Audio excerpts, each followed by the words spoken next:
Tantor Audio, a division of Recorded Books, presents Sporting Blood, Tales from the Dark Side of Boxing, by Carlos Acevedo. Foreword by Thomas Hauser. Narrated by Timothy Andrés Pabon. Foreword. The Internet has changed sports writing, particularly when it comes to writing about boxing. Very few newspapers or magazines now have a writer on staff who understands the sport and business of boxing. Meanwhile, the number of websites devoted to the sweet science keeps growing. Some of these websites are quite good. Others are awful. Reprinting a press release with a new lead is not journalism. Simply voicing an opinion without more is not journalism. As Carlos Acevedo, the author of this book, wrote in another forum, boxing is immune to critical consensus because of the number of fanboys who pretend to be journalists. No other sport has such an unsophisticated mediascape covering it. Acevedo was born in the Bronx in 1972 and now lives in Brooklyn. He was drawn to boxing as a boy, grew up reading The Ring, and recalls being captivated by Larry Holmes, Marvelous Marvin Hagler, and Marvin Johnson. Decades later, when the Internet gave a platform to anyone with a computer and modem, he decided to write about the sweet science. Acevedo's journey as a boxing writer began in 2007. 2 years later, he founded a website called The Cruelest Sport. Since then, he has written for numerous print publications and websites, including Hannibal Boxing, his current primary outlet, Max Boxing, Undisputed Champion Network, Boxing Digest, Boxing World, Remezcla, and Esquina Boxeo. I love the fights and the narrative that comes with them, Acevedo says. Each fight is a story unto itself, a drama that exposes character and offers the ideal of self-determination. I'm not sure when I first became aware of Acevedo's writing. I do remember laughing out loud years ago while reading his description of promoter Gary Shaw, who Acevedo opined deserves credit for tenacity, like certain insects that become immune over time to raid and black flag. I first quoted him in my own writing in 2011 in conjunction with Less Than Stellar Refereeing by Russell Mora and Joe Cortez.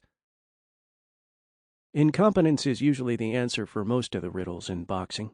Acevedo wrote of Mora's overseeing Abner Mares versus Joseph Agbeko. But Mora was a quantum leap removed from mere ineptitude. He was clearly biased in favor of Mares, and worse than that, seemed to enter the ring with a predetermined notion of what he was going to do. Mares had carte blanche to whack Agbeko below the belt as often as he wanted. As for Cortez's refereeing in Floyd Mayweather Jr. versus Victor Ortiz, Acevedo proclaimed, Cortez, whose incompetence has been steadily growing, is now one of the perpetual black clouds of boxing. Why let Cortez, whose reverse Midas touch has marred more than one big fight recently, in the building at all on Saturday night? Acevedo doesn't have a big platform. He doesn't have a wealth of contacts in the boxing industry or one-on-one access to big names.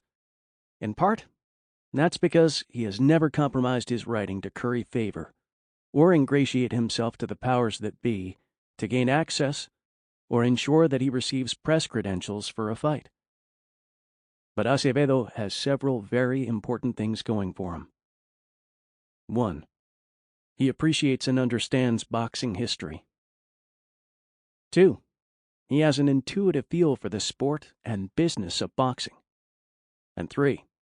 He's a provocative thinker and a good writer who puts thoughts together clearly and logically. This book consists of essays, in order, on Muhammad Ali, Jack Johnson, Roberto Duran, Esteban de Jesus, Aaron Pryor, Don Jordan, Joe Frazier, Johnny Saxton, Wilfredo Gomez, Lupe Pintor, Davey Moore, Johnny Tapia, Mike Tyson, Bert Cooper, Evander Holyfield, Sonny Liston, Jake LaMotta, Ad Wolgast, Tony Ayala Jr., Eddie Machen, Michael Dokes, Al Singer, and Mike Quarry. That's an eclectic mix. But each essay goes beyond the name of the fighter attached to it to underscore a fundamental truth about and capture the essence of boxing. Acevedo calls boxing a dark art. Phrases like the hard logic of the ring characterize the gritty realism of his writing. Some of the thoughts in Sporting Blood that captured my attention include: sadism, whether one admits it or not, is an essential part of boxing. So is masochism. Nothing can take away from the terrible symmetry boxing gives its practitioners. A hard-scrabble life, followed by a hard-scrabble profession, followed by a hard-scrabble retirement. Disillusion is as much a part of boxing as the jab is. In boxing, the enemies of promise are numerous: entourages, managers, promoters, injuries, other fighters. But self-destruction ranks up there with the best of the worst. There is very little afterlife for a fighter who has failed to succeed. Acevedo has an economical writing style that leads audiences to the intended destination without unnecessary verbiage or digressions. Consider his description of Aaron Pryor's origins, a fighter who Acevedo describes as one of the most exciting fighters during an era when action was a prerequisite for fame. After noting that Pryor matched his unbridled style in the ring with an apocalyptic personal life that kept him in boldface for over a decade, Acevedo explains, Aaron Pryor was an at-risk youth before the term came into vogue. Dysfunction was in his DNA. He was born out of wedlock in 1955 to an alcoholic mother whose moodiness could lead to impromptu gunplay. Sarah Pryor, who gave birth to 7 children from 5 different fathers, occasionally whipped out the nickel-plated hardware when some of her brood became unruly. Years later, she wound up shooting her husband 5 times in the kind of supercharged domestic dispute in which the Pryor clan excelled. Pryor, Acevedo continues, had a family tree whose branches were gnarled by tragedy. Its roots were blood-soaked. One of his brothers, Lorenzo, was a career criminal who once escaped from Cincinnati County Jail.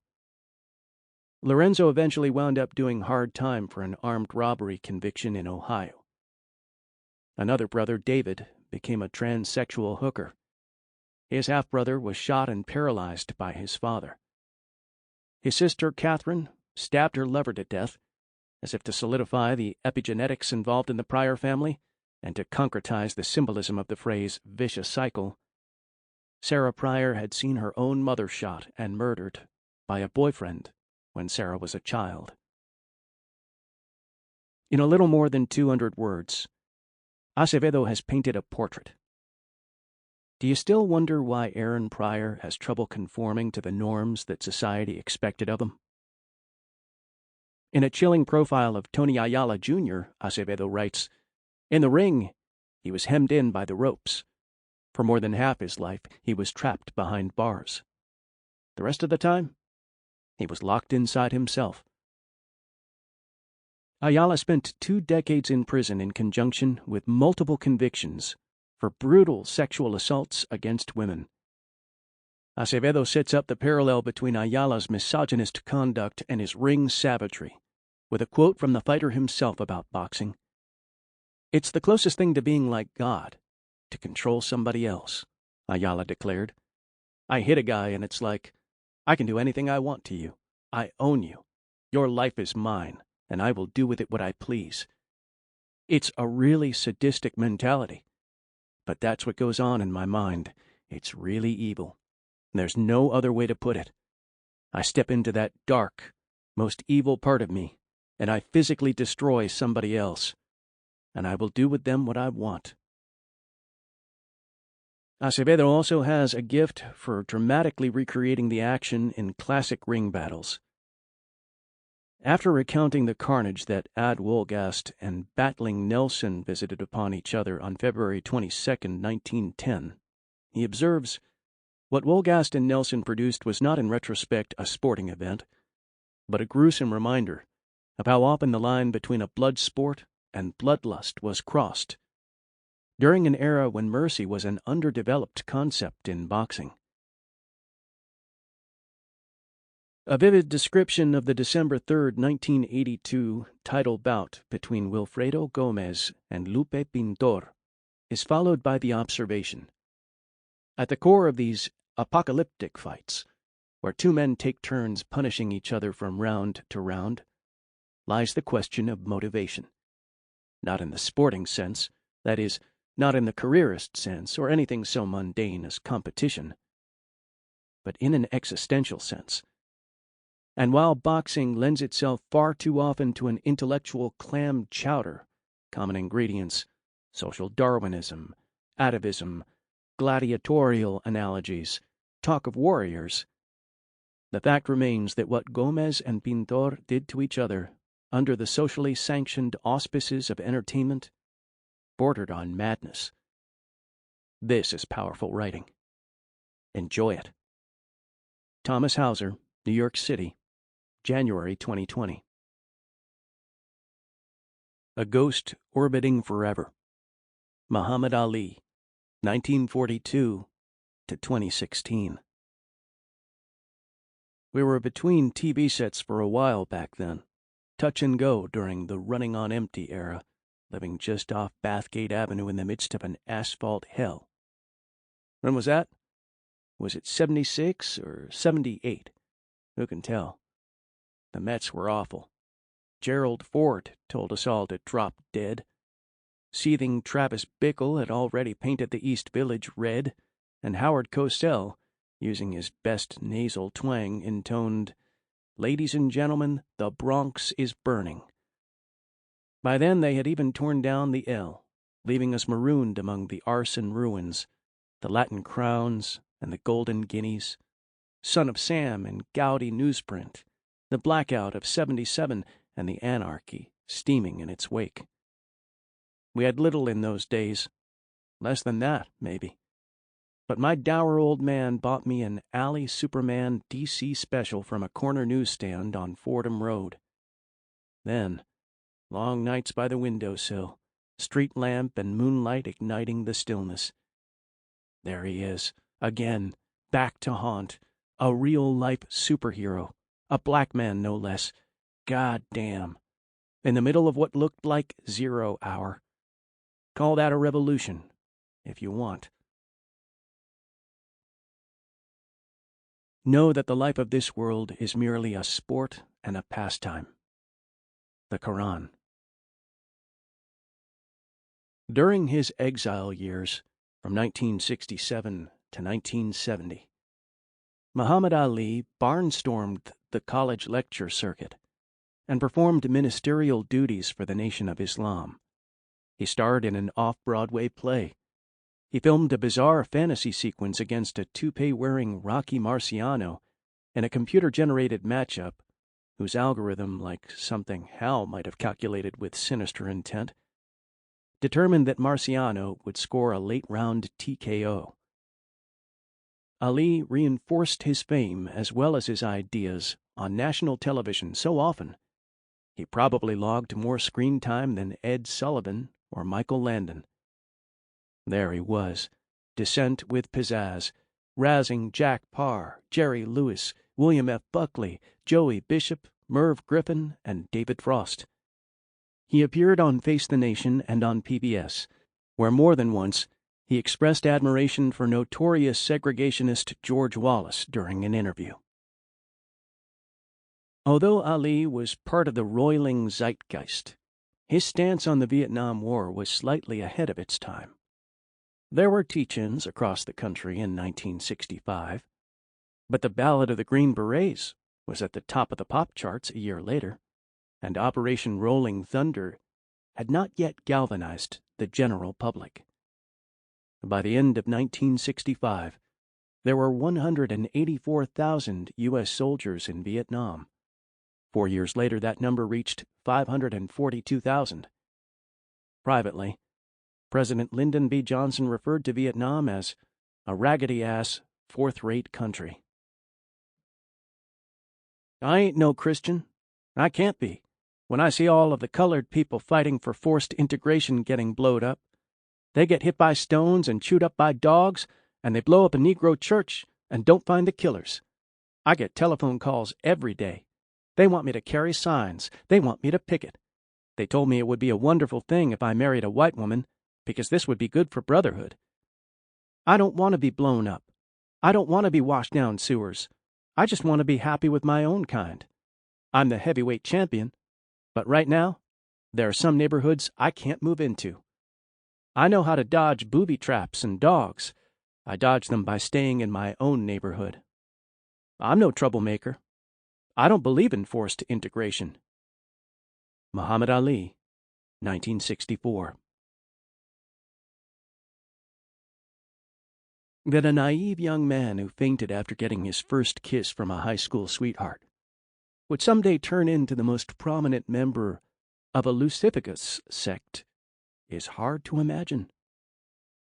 With its odd cosmology, its talk of white devils, its militant stance, and its hellfire outlook, so in tune with the times, the Nation of Islam shocked the heartland.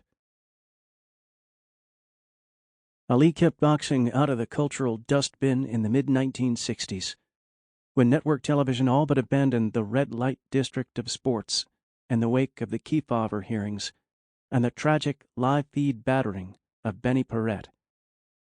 Only a few years before Ali made his pro debut, boxing could be seen on network television 5 or 6 nights a week, not as an afterthought or as a time-buy, not as off-peak filler for multiplex channels, but as an integral part of the dawning pixel era. While Ali fought almost exclusively on closed-circuit theater bookings, he dragged his showman/shaman act everywhere he went, provoking the media into spontaneous outrage, reverence, wonder, befuddlement. Although Ali was raised in a middle-class family, his father, Cassius Clay Sr., boiled over from the dispiriting day-to-day humiliations that made being a Negro in mid-20th century America such an existential torment. Clay Sr., who was aghast when his son joined the Nation of Islam and changed his name to Cassius X, almost certainly drove Ali to what most of the country at the time referred to as the Black Muslims. As a child, Ali heard his embittered father repudiate white America over and over again. He also heard Clay Sr. extol the philosophy of Marcus Garvey, whose Back to Africa movement may have given Ali the urge for separatism. Not for Ali, the risks of the Freedom Riders, voter registration drives, boycotts, picket lines. Once Ali, then Cassius Clay and still in high school, attended a demonstration in Louisville. A white woman dumped a bucketful of water from an apartment window over him. Soaked, Ali disavowed protests instantaneously. But to chastise Ali for his non-involvement at a time when thousands risked their lives on behalf of the civil rights movement is to miss the point altogether. Segregation was official Nation of Islam ideology, and Elijah Muhammad and Malcolm X were not the only black men to rail against integration. When Stokely Carmichael took over the Student Nonviolent Coordinating Committee, one of his first acts was to oust its white members. What little most Americans knew about the Nation of Islam, they had learned from The Hate That Hate Produced, a documentary that aired in 5 parts in 1959. Even for a sect that mixed Islam with Marcus Garvey, Father Divine, the Protocol of the Elders of Zion, and Philip K. Dick, the Nation of Islam during the 1960s was, for whites and some blacks as well, beyond the pale. This was, mind you, a black nationalist movement, that tried to work out some sort of pact with the Ku Klux Klan and with George Lincoln Rockwell and the American Nazi Party. And some of its enforcers, usually responsible for meting out beatings to keep the rank and file in line, graduated to assassination when they gunned down Malcolm X at the Audubon Ballroom in Harlem on February 21st, 1965. Despite its militant stance, the Nation of Islam turned its gunsels mostly on its own. A few days before his assassination, Malcolm X held a press conference in New York City, where he essentially apologized for the Nation of Islam. "I feel responsible for having played a major role in a criminal organization," he said. "It was not a criminal organization at the outset. It was an organization that had the power, the spiritual power, to reform the criminal. In the end, what matters most, perhaps, is the grassroots effect of the Nation of Islam. Thousands of young African Americans rehabilitated after prison terms or taken off street corners, eschewing drugs and liquor, well-spoken, given a sense of self-worth, no longer future zeros, their bow ties exclamation points on new lives." October 1st, 1975. Muhammad Ali, TKO 14, Joe Frazier. Araneta Coliseum, Quezon City, Philippines. "We went to Manila as champions, Joe and me, and came back old men." Muhammad Ali. More than any other boxer, Ali openly acknowledged the physical toll his vocation took on him. This introspection, rare among fighters, who more than any other athletes must maintain a self-regard that borders on megalomania, underscored his belief that boxing in some ways was beneath him. He conceded his physical limitations as early as 1971, while being pestered by insects during an interview with Ira Burkow. "These flies keep flying around me," he said. "They must know I'm not all that I used to be. They must see the little gray hairs that been growing in my head lately." His worst years as a fighter, post-Thrilla in Manila, saw him descend into the earthbound world of the average professional boxer. These were his years of decay. Ali began, like any other run-of-the-mill pug, to get the close decisions against Ken Norton and Jimmy Young. He clowned his way through several dreary mismatches. He lost his title to a virtual amateur, Leon Spinks, retired after winning the rematch, and with the promise of millions for a comeback, challenged Larry Holmes in a virtual suicide mission.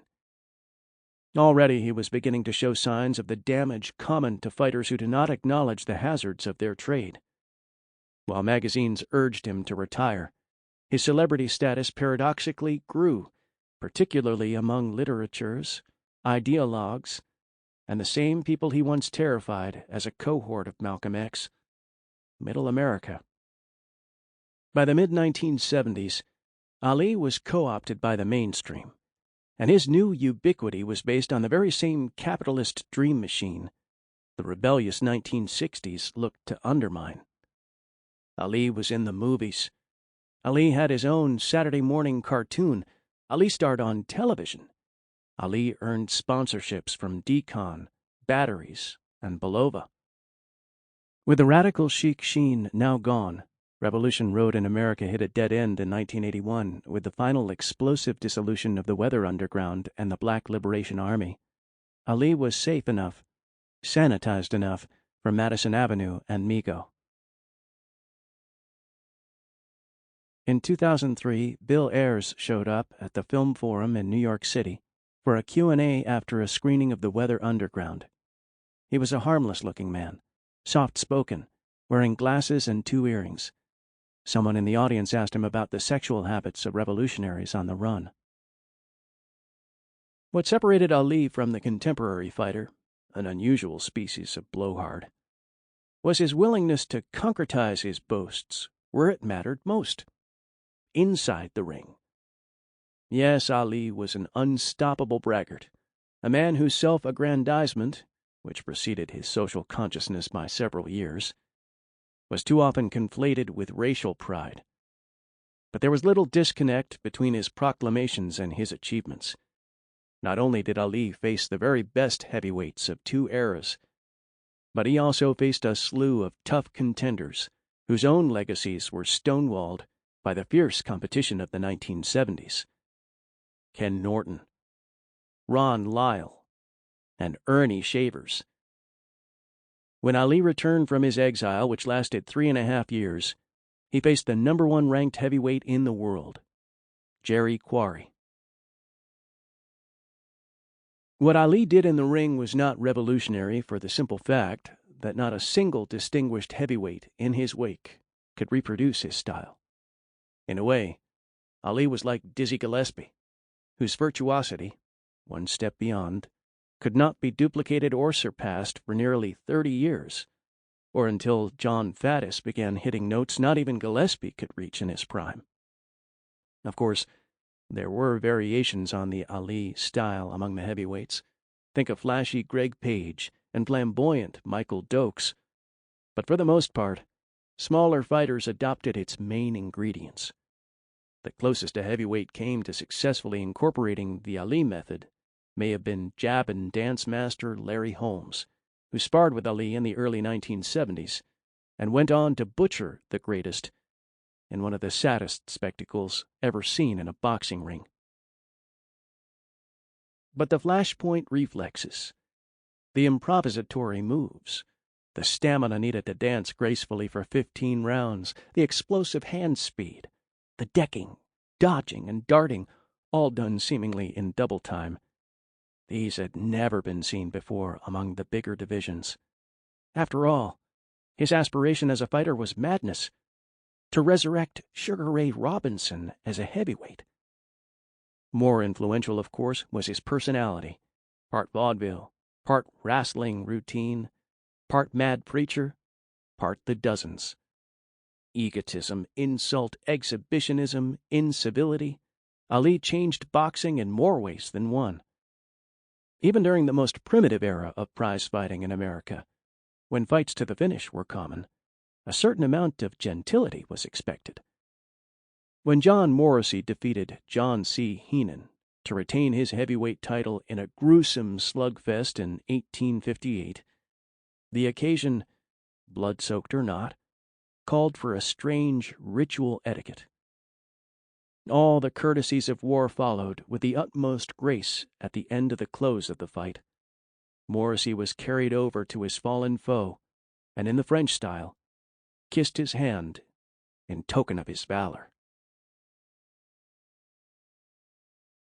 Because Ali was a common man, symbol for a revolutionary movement primarily sparked by middle-class baby boomers, he was adopted with almost comic blind faith by activist liberals, despite the fact he was often intrinsically opposed to their ideals. Ali did not drink, he did not smoke, drugs were strictly verboten. He was well-dressed and clean-shaven. The Feminine Mystique by Betty Friedan was the last book he would thumb through. His disavowal of involvement during the struggles of the civil rights era was in stark contrast to the philosophy of disobedience practiced by progressives throughout the 1960s. Worst of all, perhaps, his segregationist stance was distinctly at cross purposes with the utopian vision of his newfound champions. Later, when Ali was accepted by moderates and liberals alike, his hobnobbing with brutal, even insane, despots such as Idi Amin, Mobutu Sese Seko, Ferdinand Marcos, Muammar Gaddafi, and Papadoc Duvalier was something his leftist backers could only cringe over. To make matters even more perplexing for some liberals, Ali was a Republican in the 1980s, supporting Ronald Reagan, Orrin Hatch, and George H. Bush, among others. But Ali, more than anyone, understood the complexities and contradictions of his own myth. This was made clear by the publication of Muhammad Ali, His Life and Times, by Thomas Hauser in 1991. Oral biographies had been in the air at the time, Jackson Pollock by Jeffrey Potterton, Truman Capote by George Plimpton, and Eddie Sedgwick. Sample complete. Ready to continue?